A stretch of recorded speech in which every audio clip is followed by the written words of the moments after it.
दो समतल दर्पण हैं और ये एक दूसरे के परस्पर लंबवत रखे गए हैं, है ना। ये यहाँ लंबवत है, अभी माने एक दूसरे से 90 डिग्री का कोण बना रहे हैं, है ना। अगर तब हम एक वस्तु इनके बीच में रखते हैं तो इसका प्रतिबिंब इस फार्मूले के अनुसार बनेगा 360 बटे थीटा माइनस 1, है ना। ये थीटा क्या है? दर्पणों के बीच का कोण। ये अभी 90 डिग्री का कोण है। हम लोगों ने यहाँ हल किया है 90 चौका 360 और 4 में 1 घटेगा तो क्या आ जाता है? 3। माने अभी जो प्रतिबिंब है इस डाइस का, इस वस्तु का, वो कितना इसमें बन रहा है? 3। ठीक है, माने ये फार्मूला हमारा सही है, ये फार्मूला हमारा सही है, सत्य सिद्ध हुआ है ना। और यहाँ हमने 40 डिग्री को रखा है ना। तो वो 40 डिग्री पर ये 9 बार में कटता है और 9 में से 1 घटा तो 8 आया, है ना।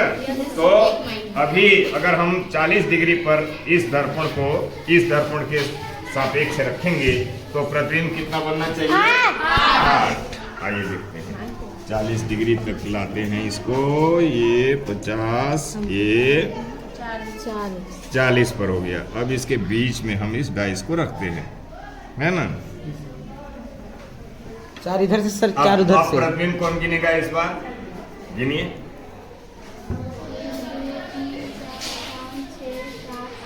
8। इसको नजदीक से दिखाइए तो क्या आप प्रतिबिंब को दिखा पाएंगे? दिख रहा है 8 प्रतिबिंब? जी सर। सर 8 है। 8 दिख रहे हैं? Very good. अगर हम और इस कोण को कम करते, मान लीजिए हमने 20 डिग्री का कोण, है ना, अभी 40 था, अब इस कोण को आप नजदीक से थोड़ा सा दिखाइए इसको। अब हाँ, एकदम नजदीक से दिखाइए। हम कोण कम कर रहे हैं, है ना। ये 30 हो गया और ये 20 हो गया, ये अभी 20 हुआ है। अब दिखाइए इसमें क्या दिख पा रहे हैं प्रतिबिंब? जी सर। बनेंगे। अब कितना प्रतिबिंब बनेंगे? 17। क्या गिनने लायक है इसमें? जी सर, हाँ है। गिन सकते हैं? Very good. तो इस तरीके से यदि अगर हम इन दोनों दर्पणों को जब एक दूसरे के समानांतर रख दें, है ना, ऐसे कर दें और इनके बीच की दूरी बढ़ा दें, दूरी बढ़ा देंगे, कोण 0 डिग्री रखेंगे, है ना। माने समानांतर ये दोनों दर्पण एक दूसरे के हो जाएंगे। तो समानांतर माने कोण जब 0 हो जाएगा तो 0 का भाग 360 में देंगे या किसी भी संख्या में 0 का जब भाग देते हैं तो अनंत आता है। क्या आता है? है ना। तो इस कारण से जब दो समतल दर्पण एक दूसरे के समक्ष 0 डिग्री के कोण पर रखे जाते हैं, है ना, माने एक दूसरे के समानांतर होते हैं, तब उसके बीच में कोई वस्तु अगर रखी जाए तो उसके बहुत से प्रतिबिंब बनते हैं। और इस कारण से आप इसका एक दूसरा मॉडल जो अनंत कुआं है ना, इन्फिनिटी वेल, उसको देख पाते हैं। उसमें बहुत सारे प्रतिबिंब आपको बहुत दूर तक दिखते हैं, इतने प्रतिबिंब कि आप उनको गिन नहीं पाते। इसलिए आप उसमें उस मॉडल में आप गहराई का अंदाजा नहीं लगा पाते। ठीक है, यही कारण है कि वो कुआं आपको काफी गहरा दिखता है ना। ठीक है, थैंक यू। खंड में ये देखा था कि कार्नर मिरर के समक्ष ये कोने वाला दर्पण जो इसका नाम है ना, इसमें 2 समतल दर्पण है, ये है और ये है ना। ये समतल दर्पण जब 2 ठो रहे और इनके बीच में कोई वस्तु हो तो इसका जब कोण कम करते हैं तो प्रतिबिंबों की संख्या क्या होती है? बढ़ती जाती है ना। ये 360 बटे थीटा माइनस 1 के सूत्र का पालन करती है इसमें बनने वाली प्रतिबिंब, है ना। इसमें जो प्रतिबिंब बनता है इसको हम पिछली क्लास में समझ चुके हैं। समझ में आई थी बात? अब आप फिर इसको देख सकते हैं कि इसको देखिए, हम अगर इसका कोण जैसे जैसे कम करते जाते हैं तो क्या होता है? इसका जो प्रतिबिंब बनने वाला है वो बढ़ता जाता है ना।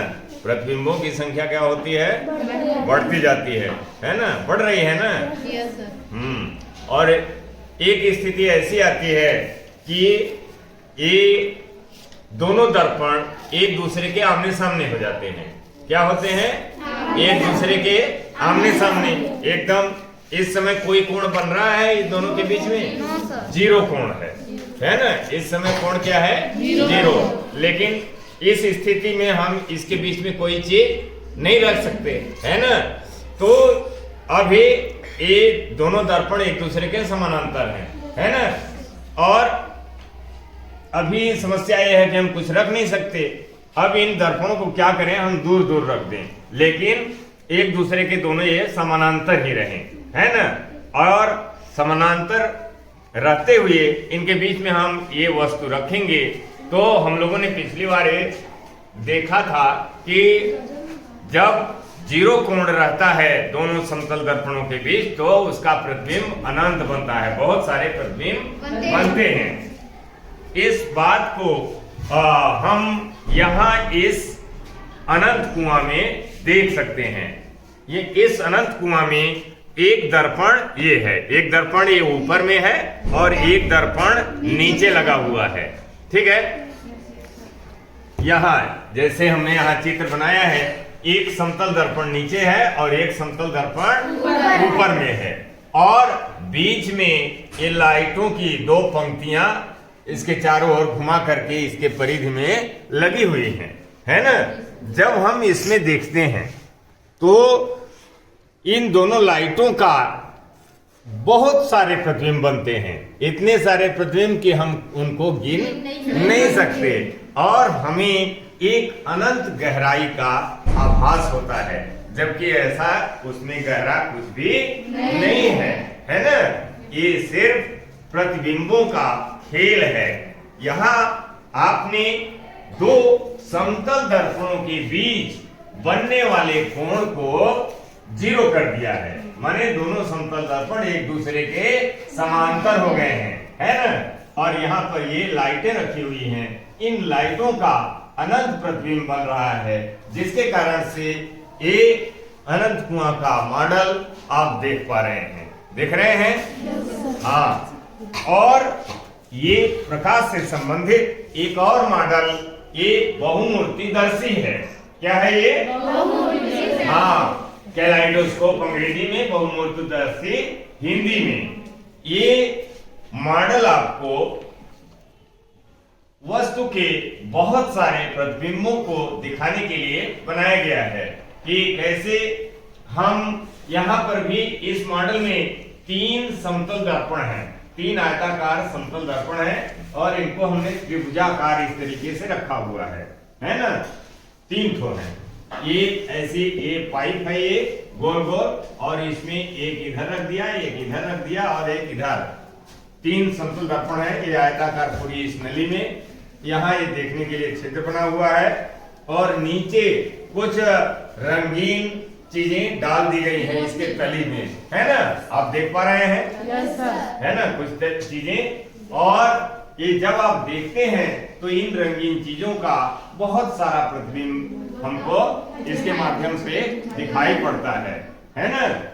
ये आपके प्रकाश संबंधी मॉडलों के ये एक्सप्लेनेशन है ना। इन मॉडलों के जरिए हम बहुत सारे प्रकाशिक सिद्धांतों को आसानी से जान पा रहे हैं, है ना। तो आज के लिए इतना ही। Thank you.